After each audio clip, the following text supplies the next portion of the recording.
ఓం నమ శివాయ శ్రీమాత్రే నమ. మిత్రులకి శ్రీభిలాషులకి అలాగే నన్ను ఇంతగా ఆదరిస్తున్న యూట్యూబ్ ప్రేక్షకులందరికీ కూడా పేరు పేరు ధన్యవాదాలు.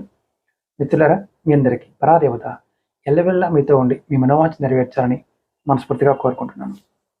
మనం ఈరోజు ఆదివారం నాడు పాటించవలసిన నియమాలు తెలుసుకుందాం. ఆదివారం నాడు తినకూడనివి ఏదన్నా ఉన్నాయంటే ఉప్పు వాడకాన్ని తగ్గించడం చాలా మంచిది. అసలు వాడకపోవడం సూర్యబలాన్ని పెంచుతుంది. అలాగే మాంసాహారం, మద్యం సేవించకూడదు ఆదివారం నాడు. అలాగే వేసుకునే బట్టల్లో కూడా ఆదివారం నాడు ఎరుపు, నారింజ లేదా బంగారపు రంగులు ఉండే బట్టలు ధరించడం వల్ల అదృష్టాన్ని తెస్తుంది. అలాగే ఇక్కడ మీరు గుర్తుంచుకోవాల్సింది ఏంటంటే, ఇది రెగ్యులర్గా పాటించితే ఎవరైనా సరే వారి జీవితంలో అద్భుతమైన మార్పులు చూస్తారు. ఇలా చేసేవారు ఎవరైనా ఉంటే ఖచ్చితంగా కామెంట్ చేయండి. అలాగే మీకు ఈ వీడియో నచ్చినట్లయితే లైక్ చేయండి, ఛానల్ సబ్స్క్రైబ్ చేసుకోండి, పక్కనే ఉన్న గంట సింబల్ని యాక్టివేట్ చేసుకొని 10 మంది మిత్రులకి ఈ వీడియోని షేర్ చేయండి. ఓం నమః శివాయ శ్రీమాత్రే నమః.